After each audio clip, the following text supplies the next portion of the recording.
మనం ఈరోజు భక్ష్యాలు చేసుకుంటున్నాము. నేను ఒక కప్పు పుల్లు ఒక కప్పు తీసుకున్నా. దీన్ని కడుక్కుందాము. పొయ్యి మీద నీళ్ళు పెట్టుకున్నా, పప్పు కడుక్కున్నా, దాంట్లో వేస్తున్నా వేసట్లా.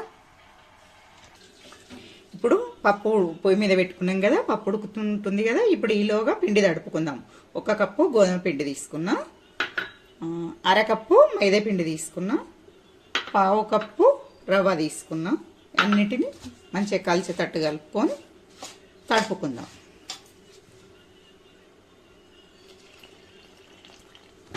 ఇప్పుడు పిండి ఇట్లా మెత్తగా తడుపుకోవాలి. భక్ష్యాలకు గట్టిగా తడుపుకోవద్దు. ఇప్పుడు పిండి మొత్తం తడుపుకున్నాయి కదా, మీదంగా నూనె వేద్దాం. కొంచెం నూనె వేసి మంచిగా తడుపుదాం. మంచిగా ఇసి పెట్టుకుందాం. ఒక 30 నిమిషాలు నానితే చాలండి. మనం పప్పు గిన్నె రుబ్బుకొని ఉడికి చేసే వరకు అప్పటి వరకు నానుతుంది. మూత పెట్టి పెట్టుకుందాం మంచిగా గాలి పోకుండా. పప్పు ఉడికిపోయిందండి. చూద్దాము. ఇట్లా అన్నం మనం మెత్తగా ఎట్లా ఉంటుందో అట్లనే మొత్తం పూర్తిగా మెత్తగా ఎట్టంత ఉడికిస్తలేను. మామూలు స్టవ్ బంద్ చేసుకుందాం, దించుకుందాం.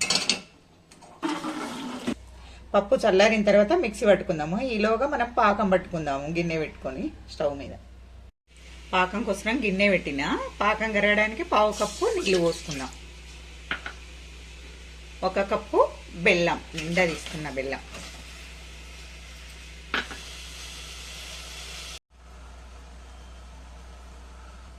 ఇలాచి పొడి వేసుకుందాం. హాఫ్ చెంచా.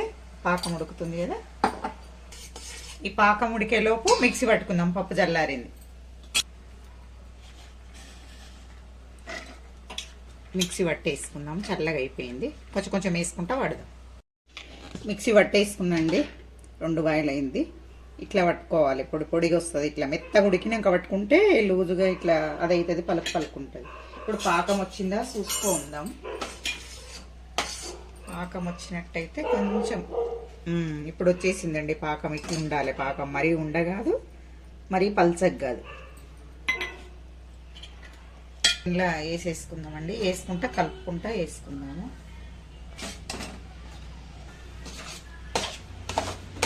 ఇలా పాకం వచ్చినాక పోసుకుంటే తొందరగా మనం వేయంగానే కలుపుకోవచ్చు. చేతులకు అది కాదు, చిల్లదు. పూర్ణమైందండి. రెడీ. దించుకుందాము. స్టవ్ ముట్టించి పెంకు పెట్టుకున్నాము. పెంకు వేడేలోపు భక్ష్యం చేసుకుందాం. పిండి తీసుకుందాం. చిన్న నిమ్మకాయ సైజంతా ఇట్లా తీసుకున్న పిండి.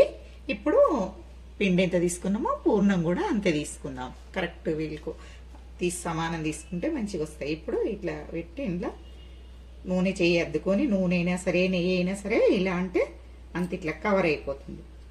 ఇప్పుడు కవర్ మీద వేసుకుంటున్నా. నేను కవర్ పెట్టేసుకున్నా.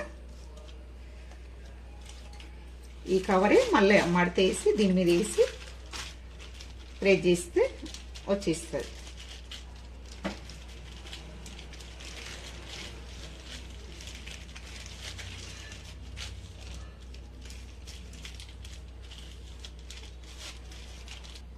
పెంకు వేడైంది. కొంచెం నూనె వేసుకుందాం. కొద్దిగానే వేసుకుందాం. మళ్ళీ తర్వాత వేసుకుంటాం కదా. ఇప్పుడు భక్ష్యం తీసుకుందాము. చేయి మీదకి తీసుకొని ఇట్లా తీసుకొని ఇట్లా వేసేసుకుందాం.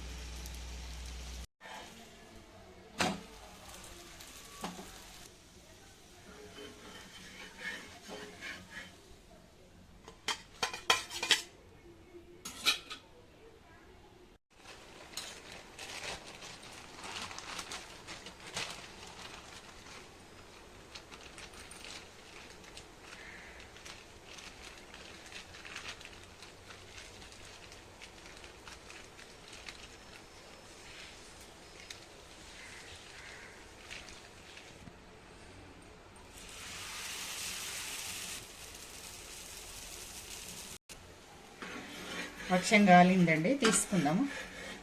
అన్ని విధంగా చేసుకుందాం భక్ష్యాలు.